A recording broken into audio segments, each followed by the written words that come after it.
현장. 이웃 종교는 지금. 한 주간 종교계의 뜻깊은 현장들을 만나보는 시간이죠.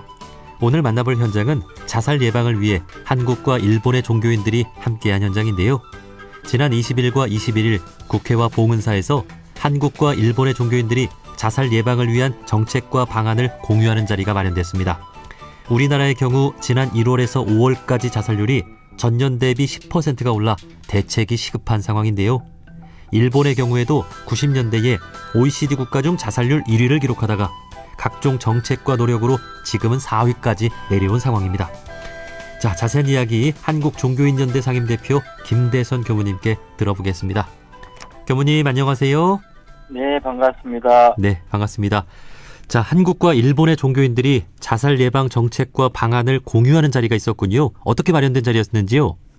예, 저희 생명운동연대가 지난 5월 28일부터 6월 1일까지 자체 연수 겸 일본의 자살 대책에 대해서 우리 학습을 다녀왔어요.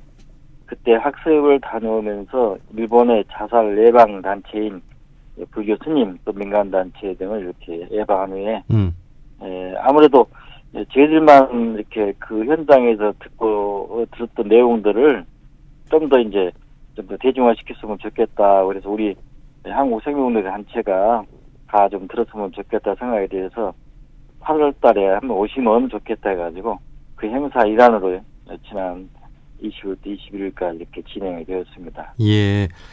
자, 20일과 21일에 국회와 봉은사에서 한국과 일본의 자살 예방을 위해 활동하는 분들이 한자리에 모였는데 우리나라에서는 어떤 분들이 좀 함께 하셨습니까?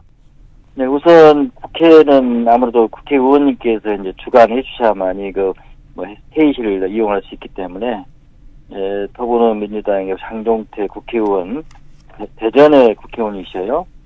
그분과 우리 생명운동연대가 공동으로 주최해서 장종태 국회의원, 또 생명운동연대 공동상임대표이신 조성철 대표님, 또 우리 생명운동연대의 상임 고문이신 박인주 전 청와대 시민사회 수석님, 또 천주교 꽃동네 우리 잘 알고 계시는 오홍준 신부님, 그리고 이제 일본의 발표자 4분과 또 관계자 1분, 또 한국 측의 기자발표, 토론자, 또 보건복지부의 자살 예방 정책과장 등, 그리고 이제 회원 단체들 한 100여 명이 이렇게 참석해서 아주 진지하고 또 아주 유익한 그런 일본의 자살률이 낮춰진 그런 정책이라든가 지자체의 활동 사례를 이렇게 공부하는 그런 아주 좋은 유익한 세미나였습니다. 예.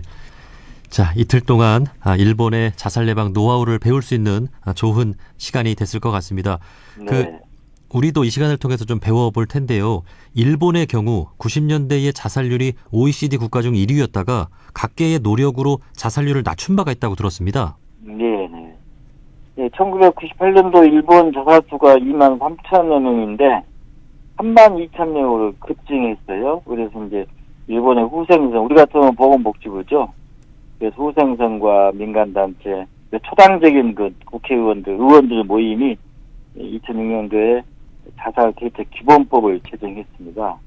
그래서 6월에 공포와가지고 10월에 시행해서 내각부 현 총리실이죠.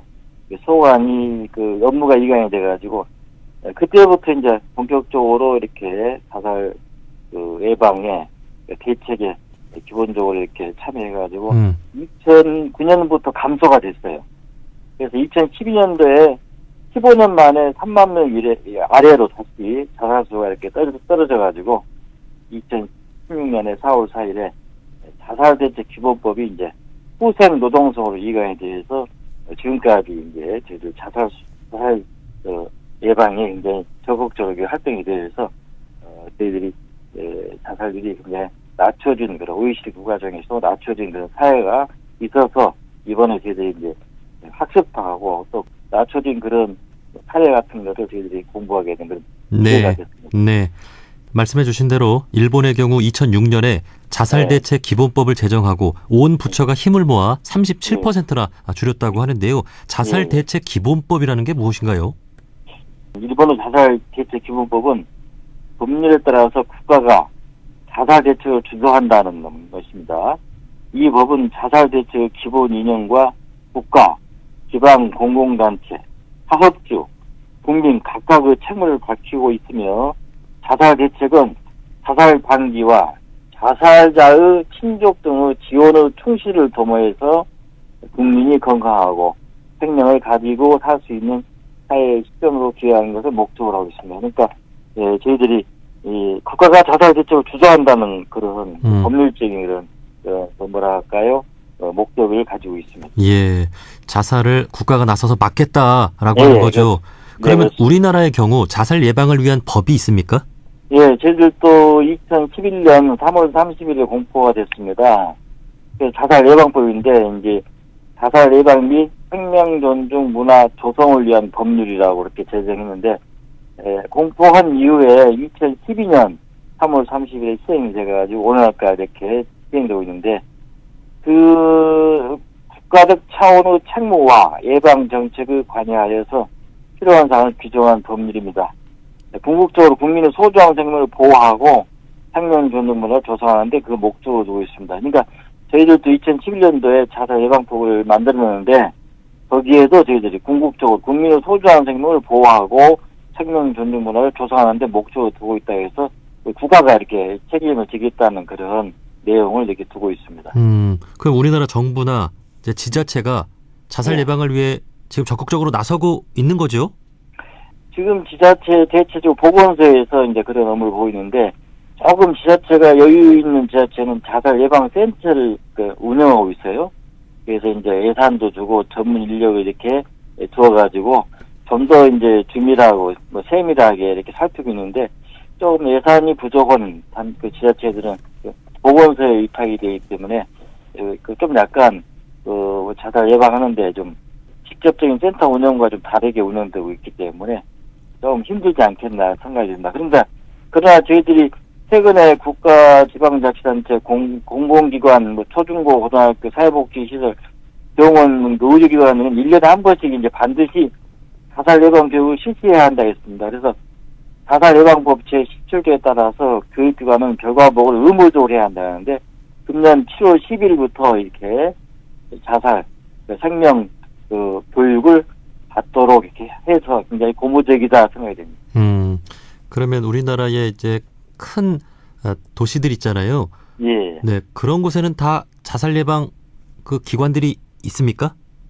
그러니까 그 대체적으로 지자체 이제 도까지는 있는 것 같은데 시구는 좀 도는 좀 대체적으로 우리 자살 예방 정책과가 자살 담당하는 생명 담당하는 공무원들이 부족해서 사회복지 복지사 그분들이 이렇게 없는데 그분도 사회복지 굉장히 업무가 과정하다 보니까 조금씩 빠지는 것이 있는 것 같습니다. 그래서 네. 그런 분들 때문에 이제 아무래도 이제 예산이 증액돼야 되고 또 예산이 증액돼야만이 이제 그 자살 예방 정책과가 이렇게 신설이 돼서 우리가 이제 자살률을 낮출 수 있는 생명 존중 문화를 확산시킬 수 있는 그런 그 지자체의 전달 체계를 좀 갖췄으면 좋겠다는 그런 바람으로 이번에 기조 발표해 주셨습니다. 네. 그러니까 더 적극적으로 나서달라고 네, 이렇게 그렇습니다. 요구하는 네. 자리였던 거죠.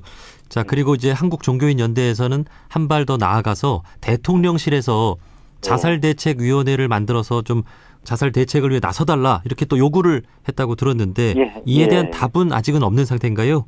그렇죠. 이제 우리나라는 이제 지금 총리실에 그 자살 대책위원회가 있거든요. 그래서 이제 이걸 좀 격상을 시켜서 대통령이 직접 이 생명 문제를 좀 이렇게 생겼으면 좋겠다는 그런 바람을 가지고 이 정부가 출범할 때부터 저희들이 그 의견을 개진해서 대통령실 수석실에 전달하고 또 대통령실 앞에서 기자회견 등 7대 종교 생명평화 공동체인 종교인연대와 또 30여 개 시민단체인 생명운동연대는 수차례 요구를 했으나 지금도 침묵하고 있습니다. 그래서 앞으로도 지속적으로 저희들은 이 대통령실에 자살 대책위원회를 펼쳐달라고 계속 노력을 하고자 합니다. 네.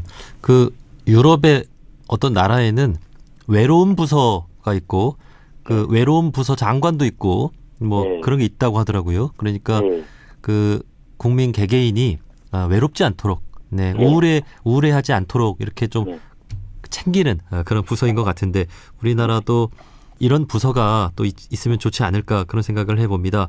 예. 자, 뭐 이렇게 우리가 고독사가 이렇게 심하지 않습니다. 네, 그러니까 사실 정부나 지자체에서 이렇게 뭐 자살 예방 센터를 만들고 대책을 세우는 것도 중요하지만 정말 더 근본적으로 중요한 것은 생명을 살리는 세상. 정말 희망을 갖고 우리 모두가 잘 살아가는 세상을 만드는 일 아니겠습니까? 네. 또 여기에는 우리 종교인들의 역할이 또 중요할 것 같습니다. 종교인들에게 해주고 싶은 말씀 있으실까요? 예, 우리 종교인들도 지난 몇 년 전부터 우리가 이 선교라든가 포교라든가 교화에 우리가 우선했지 생명 존중 문제, 자살 문제에 대해서 우리가 모관했거든요. 그래서 저희들이 참여한 적이 있습니다. 그래서 소중한 생명은 지구보다 무겁고 우주보다 귀한 존재의 근원입니다.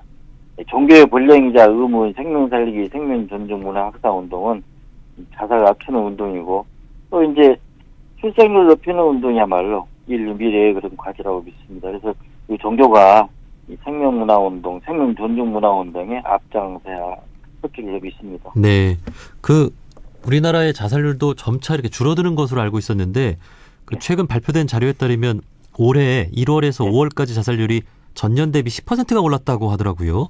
네, 그렇습니다. 그 원인은 어떻게 좀 분석되고 있습니까?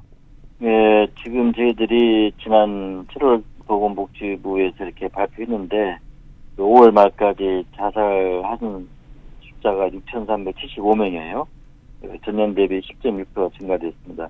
그 원인은 저희들이 이제 2019년도 코로나 이후에 소상공인들, 젊은 우리 상업하고 상공인들이 굉장히 경제적으로 이렇게 그걸 복구하지 못하고 그걸 또 뭐랄까 거기에 많은 사람들이 그걸 또 넘어서지 못하고 그런 관계에 있는 것 같습니다. 그래서 대려 지금 30대, 40대 그 전후에 우리 청년들이 우리 곁을 좀 떠나가고 있습니다. 굉장히 마음 아픕니다. 물론 이제 경제적인 여건들이 많이 있지만은 그런 여건들을 좀 극복할 수 있는 것은 저희들이 우리 주변에 모든 관심을 가지고 또 돌봄의 정신을 가지고 이렇게 또 참여해주고 또 챙겨주고 또 우리가 항상 기도를 해야지 않겠는가 생각이 듭니다. 네, 지금 먹고 살기 힘들다고들 하잖아요.